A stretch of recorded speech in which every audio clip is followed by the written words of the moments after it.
93rd. 24 hours of Le Mans is underway. The two Cadillacs off the front row of the grid go toe-to-toe up towards turn one.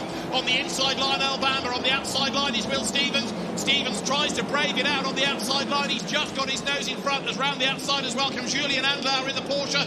Cadillac side by side for the lead. It's going to be Will Stevens ahead of Alabama. Third is Andlauer. There was a good start being made by Kevin Magnussen, but cars all over the curb. They rattled their way then for the first time down through the Dunlop S's. Cadillac leads Le Mans. Porsche goes second. The flag is waved from the LMP2 and then the GT3 cars. Aston Martin leading BMW, leading Ferrari, leading Mercedes AMG in the LMGT3 class. That's some pretty feisty racing for the first few corners, Graham. Well, it certainly was. I think a bit of contact there in the middle of the pack or towards the back of the pack in Hypercar. One of the Peugeots, I think, involved in that. We'll catch up with that as things settle down in about 25 hours. So down the Mulsanne straight then they come for the first time, and you can see everybody on their toes looking for track position side by side for the lead, and Julian Andlauer goes through into the first chicane round the outside. So Cadillac led for about a quarter of the lap, but here, Peter Dunbrek, Julian Andlauer is on a mission. I do wonder whether the Cadillacs worked their tyres hard enough on that outlap, because you could see the Porsche visibly side to side really working the tyres, and the Cadillacs were very stationary in a straight line. So side by side, Peter, between the number 8 Toyota and one of the factory Ferraris, with the 83 just behind. So these are cars we do expect to be in the hunts. There goes the 83, looking to make the move, and does so. Late on the brakes, wasn't he there, diving into the corner. Phil Hansen at the wheel of 83, the bright yellow Ferrari. And there, look, you've got the battle going on between number 99, Neil Jani at the wheel, and the Aston Martins. There, look, you've got Porsche number 5 then in the middle of the traffic. That's Julian Andlauer, the race leader, trying to wriggle his way through the forward chicane. You want to clear that traffic as quickly as you can. And he's doing that very well as he clears the first batch of traffic, crosses the line, 4.1 seconds to the good, and he's catching another great big batch on the straight, which again Peter Dunbrek will help him in this battle to keep cars and space between him and the pursuing Cadillacs. And there, look, hypercars getting past traffic, but also in the middle of all of that, you've got Chris Froggatt trying to battle against that Mercedes. Lucas Stoltz is the Mercedes AMG driver. Look at the background, you've got silver Mercedes, orange and white Ferrari side by side. Lucas Stoltz on the inside. They're going to carry on battling all the way down the Mulsanne straight. The two Cadillacs have got themselves together, Stevens and Bamber nose to tail. So right now, down through that first chicane, it is an incredibly busy racetrack, and if you're in the GT class trying to have your own battle, the last thing you need is a hypercar come whizzing by. You've got to be so sharp here, Peter. Felipe Nasr, and off the road there, look, goes 22. David Heinemeier Hansson has had a spin, and he's going to try to rejoin and cause his people to scatter, and spins again, and there's another car that's had a spin in the middle of all of that, and that's the Chris Froggatt Ferrari. So have they got themselves together? That rejoin by Heinemeier Hansson was a bit risky, to say the least, was it? Trying to spin turn the car in front of more traffic. Let's see what happened. There, up the inside goes the United Autosports Oreca, bang, into the back of Chris Froggatt. So that was the first incident that Heinemeier Hansson had. Look, Chris Froggatt gets a rude welcome to Le Mans as the Ziggo Sport Tempesta Ferrari gets turned around. And you can see the amount of taskmate. David Heinemeier Hansson trying to get the car back in the right direction. The adrenaline is pumping and pumping. He wants to rejoin as fast as, and did so, but caused more people to scatter in avoidance. There's the incident again. I think he'll take a penalty for that as well. Yeah, I mean, that's causing a collision, surely. But look, here he is, wants to get going. Here's the traffic, and he just... Yeah, that's definitely the traffic. Unsafe rejoin. We're working lap number 14 here, and great battles going on. Look, between Porsche and Toyota. Oh, so close as Mike Conway tries to clear Felipe Nasr. Nasr on the inside, Conway on the outside, and they've got traffic up the road. Just able to dive past the Corvette, but that was brave racing, Peter Dunbrek. Oh, and a big slide there from the Peugeot that goes off the road. Caught out by the air in the traffic and heading towards the tyres. Yes, big contact. Bodywork flies, wheel off. And there is your first major drama of the race. It's 93 Peugeot. It is Paul de Restre at the wheel of it. Yeah, it looked like the bump had settled the car, and unfortunately the car was there and he had to avoid. Right, it's dragged down the pit lane. Let's listen in. What was I supposed to do there? Yeah, Paul, update on the car. Update on the car. How is the car looking? The car is not looking good. Chances are not looking good. This is set to be a long pit stop, I fear. keep an eye on what's going on here. This is the 92 car coming up behind Corvette and Ferrari, and that is a touch from the Corvette. The 150 car goes around. That is Ben Keating on Castello Toledo. Again, another move that wasn't really on, in my opinion. Yeah, that's maybe just a little bit of impatience from Ben. Worth saying, by the way, the incident that led to that unsafe rejoin, there was a clarification shown on screen. Both drivers under investigation for that. That from the number 60 Iron Lynx AMG, Andrew Gilbert. And that's contact there. That's super slow-mo. It's the CLX Pure Racing car and TDS 37 and 29 in the Ford chicane. That was pretty substantial contact between the two as well. Which again, yeah. It's not somewhere you expect a car to dive down your inside. So you've got to, well, yeah, the car that was overtaken down the inside, you've got to allow, oh, got straight on Porsche as well.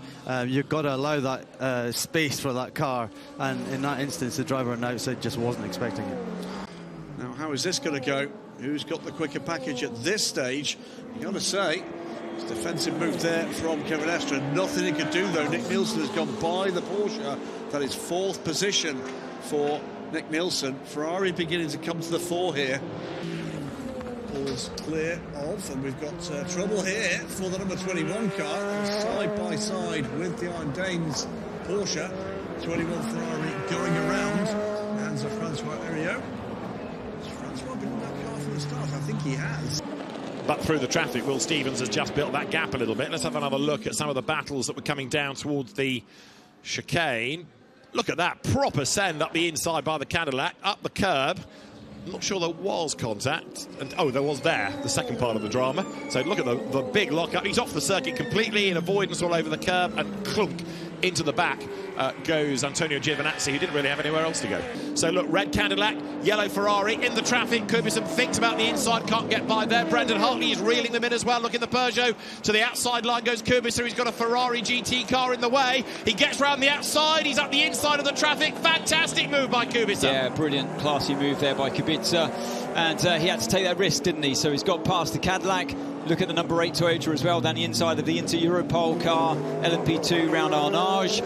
And not far behind him is the BMW Hypercar as well. Here comes Kubica, and right behind him, because they have come out in front of 51 but behind 50, this is the 51 car of Antonio Giovinazzi, up to speed and looking to get through, and he will gang up with Robert Kubica either side of the Porsche, 3 wide into Indianapolis. Maximum risk there by Giovinazzi, and if he did make that pass, he would have been off the track as well, so he would have had to have given it back anyway.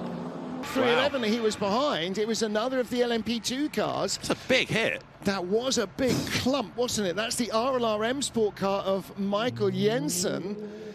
Oh dear, oh dear. And that's why you saw all the smoke, because basically the tyre was going flat. And I'm not sure if he had broken suspension there as well. Here we go, battle for second again. And here comes Kubica. He's going to lean on him a little more this time, I think. Done it. Oh, trouble. Oh, problem for the 59 McLaren, I think that is. No, no, it's not. That's the 95. James Cottingham is in the pits in 59. So that's the 95 car. Now, that is the car that also stopped at the side of the road in qualifying, isn't it?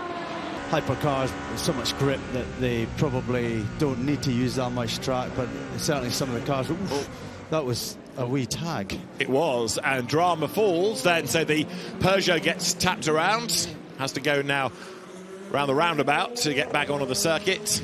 But the traffic hasn't fallen his way at the moment. That's why Hansen has actually extended the gap. So it's just the way it goes. Oh, and is that Hansen that's gone wide? It is. Hansen's off in the gravel. Shows how much he was pushing to try and keep Collado at bay. That was complete driver error. I don't think another car was involved there. Was it that LMP2 car that was being flashed by the GT car?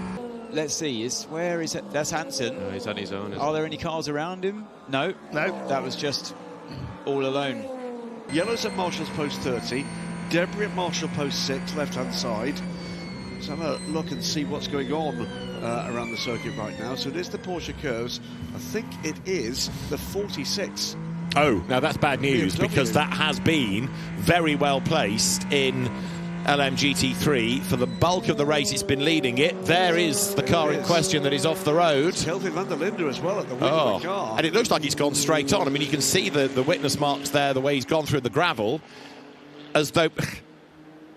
Yeah. Has there been a failure which has taken out the power steering, taken out the steering altogether? It just looks like it's gone straight on. The lights are on, I'll grant you, but it's very odd that it would have gone straight. It's, there's no sort of spinny wheel action at the moment, so I wonder if there's been further drama. Let's watch and see what we can see here. This is on board with Kelvin van der Linde, and he has indeed a bit of a wiggle. This is at... it's Porsche in, isn't it? Yeah. If I said Ford chicane. And oh dear, oh dear, oh dear. 46 had rejoined, and as you can see, it's having another trip to its box. And so, whatever the problem is, it ain't gone away. And that really effectively is that car out of the race now.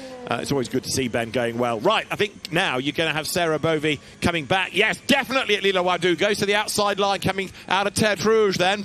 Good stuff. Gets a toe, gets that side draft. The Porsche should be ahead by the time they get to the first chicane. But can Sarah Bovy move across and claim the line for the corner? It seems a long wait, doesn't it, before you get to the chicane. You can see the lights on the inside there where the Ferrari tries to come back. They're heading into the braking zone. Is the Porsche going to turn in ahead? No! Lila Wadu late on the brakes. A brush between the two of them. Hard racing, fair racing, good racing, and the Ferrari stays ahead. Right, okay. Gosh, I remember seeing it as a car This does not look good at all, does it? Marshall's Post 6 is Terre Rouge. That's the 24 Nielsen racing car with Data Bricks backing on it. I'm impressed you can spot that. And that car that's got damage, hasn't it? Big damage. Ken Bullock-Basie aboard that car. And there's damage at the front by the look of it. It's hit the barriers. That's hit the barriers hard. That is the blue light. That is the light. It's the safety car. We're back racing at Le Mans. Lawrence Van Voort for Porsche comes across the stripe in the lead of the race. They go past the pits. They head up towards the Dunlop corner, and he wants to clear that LMP2 car straight away. Job done. He's done it, and he has an opportunity now to stretch this advantage. A couple of LMP2 cars between him and the nearest threat from behind as the other hypercars battle behind. So it's the outlap for the 18. We were watching that pit stop, weren't we? And you can see the right rear, the drive shaft just spinning round. That is Marshall's Post 16. Oh dear. Now that is, of course, a driven wheel as well. Yeah, that's game over. Race done for car 18. Don't know. Let's have a look here what happens. Wheel's already gone at that point. Wow, look how it was for the other cars following. I think the wheel might have still been on at that point, Graham, because there it is. Well, there's that on the racing surface. Coming up in the slipstream, Peter Dumbreck nicely poised down to Mulsanne corner, dives to the inside, telegraphed that well, and Luca Giotto little lock up, but had to concede the corner. I think it took two drivers to let that move happen, really. Luca Giotto just decided, okay, yeah, he's down my inside, I'm not going to risk turning in on him now. Other drivers might have, but yeah, good, solid move. He can get a way up the road now. Oh, trouble! Trouble for the 36 Alpine. This car in the hands of Jules Gounon. Now, what has happened there? Frustration writ large in the face and the heavy breathing. Mulsanne corner. It is indeed. Now, was it this? It was the BMW we saw drive through, wasn't it? So what happened here? Huge lock-up from Jules Gounon. Just lost the rear on the way into the corner. Now You've got a split second to make that decision. Straighten the wheel and go straight, or commit to the corner. And he committed, but he just lost the rear. Yes, he does. And his last of the late breakers we were talking about, that was super late, wasn't it? Look at that, running out of road on the exit as a result of that. And the Lexus surely going to have the better run out of this corner and be back in front.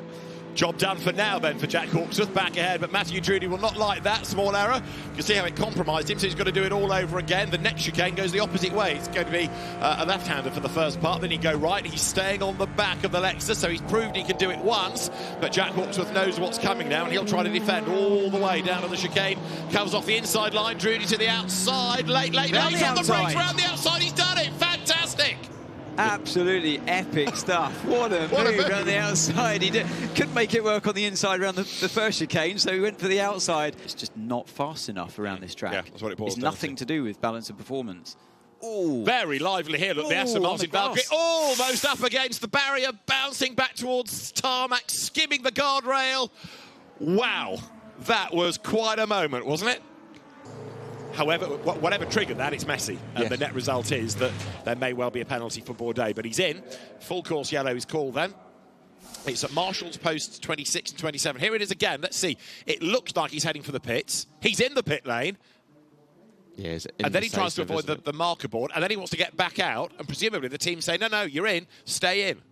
So Bourdais comes across the grass, and then at this point, he's officially in the pit lane. But, yeah, we did see somebody do that in a pit stop in the Road to Le Mans race the other day, and it looked a mess. So I think they called him in, and then perhaps because of the full course yellow, with the pits being closed, tried to get him to stay out, but it was too late. You remember this, and Collado, trouble for one of the Lexus. And that is the 78. That's the better placed of the two. No, it's not. It's not any longer. It's down in 5th place. But that is smoking, left rear puncture. Puncture with a bit of bodywork damage, yeah. It looks, doesn't it? It's just had a bit now, of it looks like that's where it suddenly started to rip itself apart, doesn't it? So he obviously had contact with the barrier, and you would think extravaganza probably, and has brought it back as tenderly as he could, because it's not just rear bodywork, there's front bodywork damage there as well. That will have to go into the garage, but they're going to have to put a tyre on it first. Yeah, we saw a yellow flag at Marshall Post 30, didn't we? So it looks like he's had quite a big off. You could see his suspension damage to the rear. So Marshall's Post 30 turn into Porsche curves, isn't it? And we're looking to go full course yellow. Here's the onboard. Yeah. Shame. A, quote, speed advantage. Whoa! Lock up. You saw the exact moment he touched the brake pedal there. Little puff of smoke came off the left front corner, and through the gravel has gone the number 8. It was more than a puff of smoke. Was that a breakage? To me, it looked like a wheel nut coming off. Ryo Hirakawa through the pits. Well, he has just left the pits. Let's take a look again as he comes out of the pits on your left-hand side. The black Toyota, Ryo Hirakawa.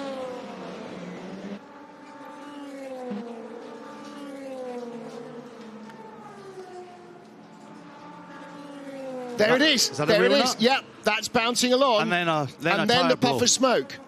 Yeah, so the wheel nut came off, and then the tyre blew as it hit the bodywork.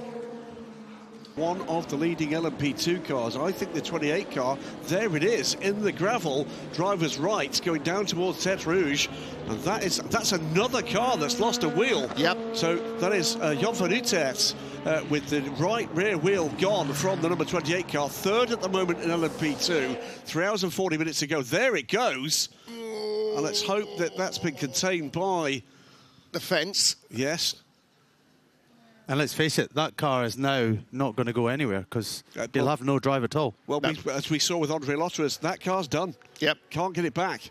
That's what you're thinking about in the car, but he is getting closer in the slipstream here, and he might have a look here. Let's see, there's another marker up the road. Yes, slots back in, nose to tail. Mate, focus, we are playing for P2. Focus, we are playing for P2. I know it's difficult, we go. Yeah, exactly. When your turn, your time will come in the next pit stop, or maybe not for you, but for your next teammate jumping in. You'll be in this position where you're on the fresher tyres, but for right now, it is Matt Campbell. He's going to look to the inside. There he goes. Didn't even defend from Collado. So James Collado lets him go. Effectively up the inside goes the Porsche. No defence from the Ferrari, echoing the instruction from the engineer. So Matt Campbell catches, passes. Again, that car with a little bit of a slide through the chicane. But that, for the moment, puts number 6 Porsche then up into 3rd place. And straight away, edge is clear. Yellow flags are shown. The full course yellow boards are there, and this is to get that McLaren out of harm's way. There it is. And that is the race over, because it's not going to head back to the pit lane from there. So United Autosports, and specifically McLaren's in GT trim, having another torrid time in an endurance race of this length. It has been a race that has continued to surprise, both in terms of reliability, in terms of the number of incidents, or relative lack of incidents, and through it all, Robert Kubica, who said he wasn't going to get the car to the end and didn't want to stay in it indefinitely, is still behind the wheel, and right now he's got the circuit to himself. Absolutely right, and none of the Ferraris have been fault-free, but this has been more fault-free than the others, and this is the position they found themselves in. Could he become the first Polish winner of this great race? Also, they're going to do tyres as well, we're hearing, on this car. Meanwhile, and I guess if you've got enough of a lead, enough of a margin, then you might as well throw everything at it. 3 more drive-through penalties. It's the 10 Aston Martin LMGT3, it's the 37 CLX Pure Racing Oreca, and the 150 Ferrari that sits in 11th place. None of those cars in podium contention. Yeah, so they're doing all 4 tyres here. Just hearing from Bruce as well, and the reason for that is just in case you had a safety car. Like you said, Graham, everyone would bunch up together. You wouldn't want Estra sitting there on a set that's much fresher than yours. So on go this fresh set. Hopefully a clean pit stop for their sake.